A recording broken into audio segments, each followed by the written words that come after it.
When we started working with stem cells or stromal cells, we observed that they tend to change their phenotype and their behavior too easily. So we try to condition them in vitro, and then when we apply them to a specific setting, we observed that somewhat they change their minds. We asked ourselves, how can we make these cells more stable and more predictable? And this has been our inspiration. We have been observing that cells and cell therapies to control the immune system, namely with anti-inflammatory and immune suppressive properties, are very promising. But if you look at the world of clinical trials, you see a lot of inconsistency. By addressing this, we are trying to create a technology that provides immunomodulation locally, because we are transforming these cells into biomaterials, so they are much more stable, and we expect them to be delivered in a specific place and in configurations that may even help and be adjuvating the anti-inflammatory effect itself. Our solution is a proprietary technology from the University of Aveiro.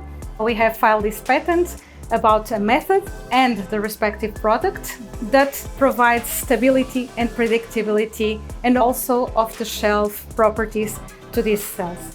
We have also published proof of concept and the mechanisms by which these materials work. We have been funded by other entities, and we are proving that these materials effectively work on scenarios where the control of inflammation is very important. We are still in the in vitro phase. We have a long way to go, but we are around TRL 3 to 4. Our final customer are for sure the patients who can benefit from these treatments, specifically patients with immune-mediated diseases, and namely chronic diseases. Of course, this may be of interest of the physicians who prescribe them, but ultimately we are thinking about the patient well-being. It's always very attractive for us to think about working with a large-sized pharma industry, and to know that with this potential collaboration, we may have a more guided towards the regulatory needs way of developing our technology. I believe we should win because our idea is truly original and it tackles a problem that has been unaddressed in the field for many years. So we believe that we can really have an impact on bringing cell therapies into the market in a more reliable way.